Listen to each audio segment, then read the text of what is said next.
이렇게 붙였습니다. 노동조합의 애칭이에요. 애칭, 공동선언. 근데 그 공동선언의 핵심적인 내용이 뭐냐? 저는 그 공동선언을 제가 이제 여러 번 읽었거든요. 아까 얘기했듯이 조사하느라고. 근데 핵심적인 내용이 두 가지더라고요. 우리가 왜 노동조합을 만들었냐? 우리는 평등하고 민주적인 소통을 원하기 때문이다. 이게 첫 번째다. 라는 거였어요. 두 번째, 우리 네이버만이 아니라 IT 업계 전체의 권리를 찾기 위해서다. 이게 이 공동선언의 두 번째 내용이었어요. 저는 이걸 읽으면서 이거 작성하신 분이 되게 궁금했거든요. 이제 내부적으로 토론을 해서 만드셨다고 얘기를 하더라고요. 엄청 열심히 여러 번 토론을 해서 만들었다고 하는데 되게 궁금했어요. 노동조합을 만들면서 어떻게 이런 생각을 하게 되었을까? 투명하고 민주적인 소통이라고 하는 것은 사실 저는 지금 시기에 우리가 굉장히 강조하고 이야기해야 될 부분이구나 라는 생각이 들었어요. 노동조합이 민주성을 가진다는 건 뭘까? 두 가지라는 거야. 하나는 회사를 민주적으로 만드는 것이다. 두 번째는 우리 내부를 민주적으로 만드는 것이다. 회사를 민주적으로 만든다는 것은 우리 노동자들이, 우리 노동조합이 무엇을 중요한 가치로 삼아야 하는가에 대한 질문을 새롭게 제기한다고 생각해요. 사실 그동안 우리 노동조합은 임금과 노동조건 또는 자리를 지키는 것, 이것에 대해서 굉장히 주목하고 고민해 왔어요. 그런데 그 과정에서 요즘에 가장 유행하는 표현, 소위 말하는 갑질이라고 하는 게 막 등장하잖아요. 대한항공 노동자들 굉장히 많은 임금을 받았을지 모르겠지만 그 노동자들이 인격적으로 또는 그 대한항공 내에서의 수평적이고 평등한 소통이 과연 이루어졌는가? 그렇지 않았다는 거예요. 노동자들에게 임금보다 더 중요한 건 그게 뭐냐? 우리 회사를 어떻게 민주적으로 변화시킬 것인가에 관한 문제였다고 저는 생각해요. 아마도 이게 사무금융 노동자들은 굉장히 오랫동안 중요한 화두였고 이걸 가지고 오랫동안 투쟁해 오셨을 거라고 생각해요. 사실 금융공공성을 지킨다는 게 다른 의미는 아니잖아요. 이 내부에서 민주적인 견제 구조를 만들고 민주적인 의사소통 구조를 만들고 그것을 통해서 금융이 금융답게 움직이도록 만드는 게 또 핵심이기도 하잖아요. 그러면 실제로 우리가 그런 회사의 민주화를 위하여 민주적인 의사소통 구조를 만들기 위하여 얼마나 많이 노력해 왔는가, 그것을 우리의 중심적인 의제로 삼고 어떻게 싸워왔는가, 이런 부분들을 이제는 좀 진지하게 고민해야 되는 거 아니냐, 이런 생각이 많이 들었습니다. 그런데 이런 거를 잘 하기 위해서라도 우리 내부의 민주성이 굉장히 중요하다는 거죠. 우리 내부의 민주성이라는 게 도대체 뭘까? 사실 민주노조들은 다 민주적이잖아요. 그렇죠? 그런데 요즘 보니까 한국노총도 다 민주적이더라고요. 기본적으로 다 뭐 이렇게 민주적으로 투표해서 뽑고요. 그리고 뭐 교섭하고 이런 절차가 사실 크게 다르지 않아요. 도대체 그렇다면 뭐가 민주적일까? 무엇이 우리를 질적으로 우리 스스로를 민주노조라고 부르게 하는 걸까? 이런 질문을 이제는 해야 되잖아요. 저는 그게 바로 노동자들이 스스로 움직이는 것이라고 생각해요. 사실 그동안 우리 노동조합이 자판기 역할 너무 많이 했잖아요. 그렇죠? 오랫동안 했잖아요. 이제 그만해도 된다. 저는 그렇게 생각합니다. 조합원들 더 많이 괴롭혀야 된다. 그러면 조합원들 되게 싫어하겠죠. 이제 그만 괴롭혀라. 우리가 다 조합비 내니까 니네가 알아서 해야지 라고 하겠죠. 그러나 끊임없이 노조의 힘이 어디에서 나오는지 이야기하고 조합원을 괴롭히고 조합원들이 움직이는 공간을 만들고 조합원들이 활동하게 하기 위한 그런 노력을 기울이는 게 너무 중요한 것 같았어요. 여기 오른쪽의 그림이 뭔지 잘 모르시겠지만 이 오른쪽에 제가 최근에 가장 감동받은 노조는 아니고요. 협회입니다. 여기는 서울 요양보호사협회인데요. 물론 여기에는 이제 조합원들이 한 절반 이상 되세요. 서울 요양보호사협회에서 하시는 활동을 보고 제가 너무 감동을 받아서 제가 이거 나중에 한번 소개할게요. 이렇게 얘기를 해둔 적이 있었거든요. 이 요양보호사협회에서 뭘 했냐면 서울시 조례 제정을 했어요. 서울시의 각 자치구에서 요양보호사들의 권리를 위한 조례 제정 운동을 합니다. 그런데 그 조례 제정 운동을 누가 했냐? 요양보호사들이 했어요. 그것도 그냥 제가 간병 요양보호사들 있잖아요. 한 명씩 이렇게 뿔뿔이 흩어져서 집으로 가서 요양보호사 일을 하시는 분들이 협회를 만들어서 이분들이 조례를 만듭니다. 근데 생각을 해보세요. 연세도 굉장히 많으신 분들이에요. 60 이상 되신 분들이고 도대체 조례를 만들고 싶은데 조례를 어떻게 만들어야 되는지 누구를 어떻게 만나야 되는지 아무것도 모르잖아요. 근데 그분들이 모여서 공부하시는 거예요. 모여서 진짜 공부하고요. 조례를 만들면 어떻게 해야 될까? 일일이 다 찾아다니면서 실태조사하고요.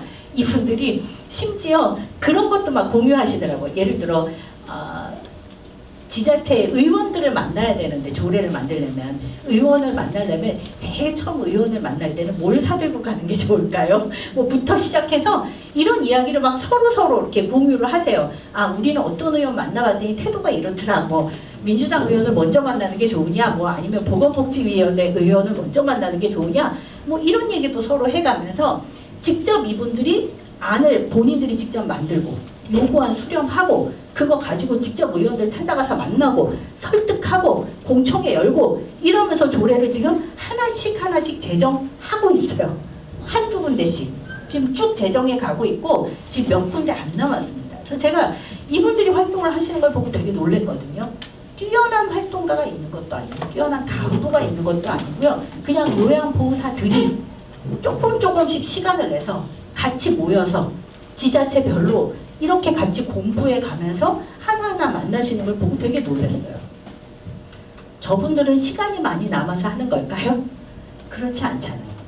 왜 이분들하고 일반적인 조합원이 다를 거라고 생각하냐는 거예요. 실제로 다르지 않죠. 우리가 무엇인가를 만들고자 하는데 우리가 서로 비전을 공유할 수 있다면, 그것을 우리가 함께 한다고 믿을 수 있다면 조합원들 좀 귀찮게 할 수 있는 거 아닐까.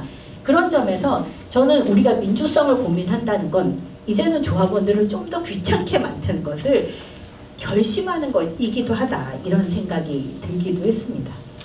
또 두 번째가 이제 민주노조 운동 원칙으로 자주성을 많이 얘기하잖아요.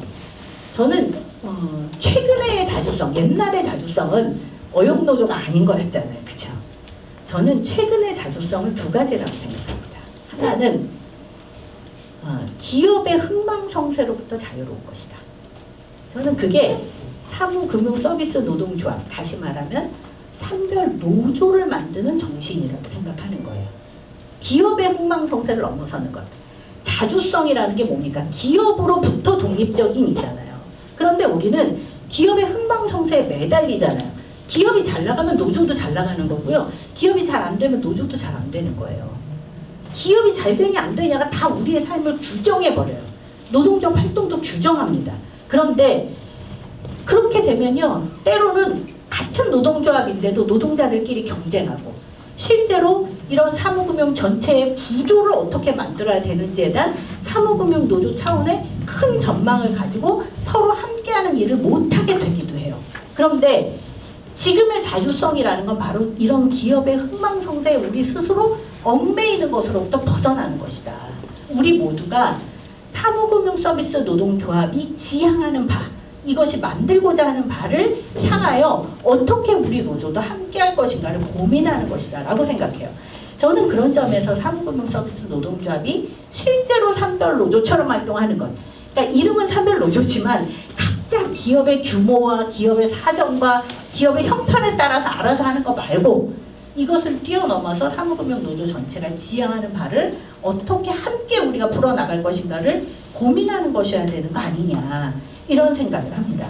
그런데 이 자주성이라는 건 그런 점에서 기업의 흥망성쇠를 벗어나는 거기도 하지만 저는 또 한편으로는 자본의 이데올로기로부터 벗어나는 것, 이게 진짜 중요한 것 같아요. 자본의 이데올로기로부터 벗어나는 것. 저는 요즘에 이제 많은 노동자들이 그렇게 얘기를 한 거잖아요. 능력주의가 중요해. 우리는 시험 보고 들어왔어. 라고 얘기할 때 저는 실제로 그게 자본의 이데올로기라고 생각합니다. 물론 우리는 이해해요. 그 마음을 이해합니다. 왜 그 노동자들이 그런 마음을 갖게 되었는지는 알고 있습니다. 무수히 많은 경쟁을 통해서 살아남아야 했었던 그 노동자들의 상태와 조건을 이해합니다. 그러나 그것을 이해하는 것과 그게 옳다고 말하는 건 다른 문제잖아요. 그렇죠? 우리는 그들을 이해할 수는 있지만 그거는 명확하게 자본의 이데올로기죠. 능력주의는. 끊임없이 이번에 이제 정규직 전환 과정에서 많은 노동자들이 이제 그런 얘기를 할 때 제가 이 공정성이라는 말이 얼마나 그러니까 정말 우습게 활용되는구나 이런 생각을 많이 했어요. 왜냐하면 정규직 일자리라고 하는 것은요. 시험 봐갖고 따내는 게 아니잖아요. 원래가 정규직이어야 되는 거죠. 그냥 상식이잖아요. 즉 상시 지속 업무는 정규직이어야 되는 것이지 시험을 봐서 따내는 전리품이 아니라는 겁니다. 근데 이거를 전리품으로 만드는 자들은 뭐예요? 이 전쟁을 통해서 이익을 얻는 자들이죠. 이 전쟁을 통해서 이익을 얻는 자들은 이게 마치 경쟁의 결과물이야. 경쟁에서 네가 승리해야 가질 수 있는 거야 라고 말을 하죠. 실제 자본의 이데올로기라는 겁니다. 그런 점에서 이런 자본의 이데올로기로부터 자유롭게 실제 노동자의 원칙을 갖는 것, 즉 정규직, 비정규직 할 것 없이 또는 우리 스스로 내부와 외부를 가르지 않고 전체 노동자는 하나다라는 원칙을 어떻게 가질 거냐, 이걸 어떻게 설득해 나갈 거냐, 어떻게 함께 나갈 거냐가 굉장히 중요한 문제인 것 같아요. 조금 약간 이제 그 다른 얘기긴 한데 예전에 제가 현대자동차 전주공장에서 비정규직 노동자가 해고가 되니까 정규직들이 잔업특근 거부를 했어요. 제가 깜짝 놀랐거든요. 왜냐하면 현대자동차 노동자들한테 잔업특근은 생명이에요. 생명. 그걸로 막 생계를 유지하니까. 그래갖고 제가 궁금해서 내려갔어요. 저는 그런 거 생기면 진짜 궁금하더라고요. 그래서 내려가서 물어봤어요. 그분들한테. 아니 도대체 왜 비정규직을 위해서 잔업특근을 거부하셨어요? 왜 같이 하셨어요? 이렇게 물어봤는데 제가 너무 깜짝 놀랄 대답을 들었어요. 두 가지 얘기를 하시더라고요. 첫 번째, 해고된 애들이 우리 동네 동생이야? 이렇게 얘기를 하시는 거예요.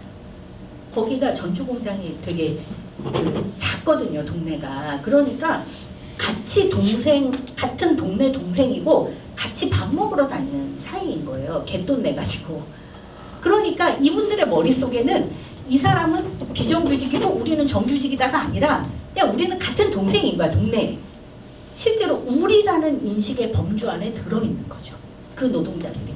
저는 그걸 보면서 놀랐어요. 아, 그렇구나. 맞다. 우리라는 범주의 인식은요. 우리가 어떤 노력을 기울이냐에 따라서 한없이 넓어지기도 하고 좁아지기도 합니다. 우리라는 범주를 어떤 식으로 만들 것인가가 되게 중요한 문제구나. 그러려면 서로 만나야 되고 봐야 되고 서로를 이해할 수 있는 계기가 제공돼야 되죠. 또 하나가 진짜 놀라운 얘기였거든요. 대의원이 시켜서 그렇게 했대요. 그래서 제가 아니 대의원이 시키면 원래 하세요? 그랬더니 안 한대요. 자기네 대의원이 되게 얄밉대요. 왜냐하면 잔업특근 따와야 되는데 잔업특근 따와 이러면 대의원이 형님 세상에 잔업특근이 중요한 게 아닙니다. 일찍 가서 또는 뭐 집회 나가고 이런 게 더 중요하지 잔업특근이 뭐가 중요해요? 이런 얘기 해갖고 되게 미워했대요. 아니 그런데 왜 얘기를 들으셨어요? 그랬더니 그렇게 얘기하더라고요. 그놈은 진짜거든. 한 번은 들어줘야지. 제가 그 말이요 너무너무 오랫동안 기억에 남았어요. 그놈은 진짜다. 한 번은 들어줘야 된다. 이게 무슨 말이었을까? 실제로 그 대의원이 굉장히 일관되게 노동조합의 원칙을 얘기한 거죠. 그러니까 되게 미운 거예요. 아니 그냥 대의원이면 잔업특근 따오고 좀 더 우리한테 유리한 거 해와야 되는데 맨날 형님 그게 아닙니다 이런 얘기하니까 되게 밉지만 그러나 저 사람은 적어도 일관된 원칙을 갖고 있다. 훌륭한 사람이다. 그러니 정말 원할 때는 우리가 함께 한 번은 해줘야 돼. 결정적일 땐 우리가 같이 해야 돼. 이런 생각을 갖고 있다라는 거죠. 제가 그때 그 얘기를 들으면서 되게 많이 놀랐어요. 아, 이 조합원들이 원래 이렇구나. 실제로 사람은 누구나 두 가지 마음이 있잖아요. 그렇죠? 한편으로는 뭔가 대의, 원칙 이런 거 되게 중요하게 여겨요. 그런데 솔직히 말하면 한편은 그런 게 뭐가 중요해. 빨리 우리의 노동 조건만 잘 이렇게 챙기면 되지라는 생각이 있다는 거예요. 끊임없이 갈등하죠. 그런데 우리 사회는 어떻게 합니까? 지금은 신자유주의 시대죠. 언론도, 학교도, 그리고 무수히 많은 우리를 둘러싼 무수히 많은 이데올로기들이 우리 조합원들한테 늘 얘기해요. 너 혼자 잘 먹고 잘 살면 돼. 능력주의가 중요하지. 왜 같이 살아야 돼? 그럴 때 유일하게 그것에 대해서 아니라고 말할 수 있는 조직이 어디냐는 거예요. 옛날 같으면 교회? 뭐 이런 데도 혹시 몰랐겠는데 지금은 교회도 그런 얘기를 잘 안 하시잖아요. 그렇죠? 유일하게 그런 얘기를 할 수 있는 아니야. 그렇게 하는 게 우리가 갈 길이 아니야 라고 얘기할 수 있는 유일한 곳이 노조들하는 거예요. 저는 그런 점에서 끊임없이 갈등하는 이 마음을 가지고 있는 조합원들에게 끊임없이 그 한쪽의 마음을 계속 부추기고 있는 이 사회를 향하여 그렇지 않아, 우리는 다른 가능성이 있어 라고 얘기할 수 있는 이 유일한 조직이 자기 얘기를 하는 게, 저는 그게 바로 자주성이 아닐까 이런 생각이 들었습니다. 연대성 얘기인데요. 저는 이 얘기는 꼭 사무금융노조 동지들한테, 특히 조합원 동지들한테 드리고 싶은 얘기 중에 하나예요. 사실 그동안 노동조합이 그 촛불투쟁을 통해서 세상을 바꾸는데 큰 기여를 했습니다. 많이 물어보더라고요. 이런 얘기를 하면 도대체 노조가 무슨 기여를 했는데, 그래서 제가 농담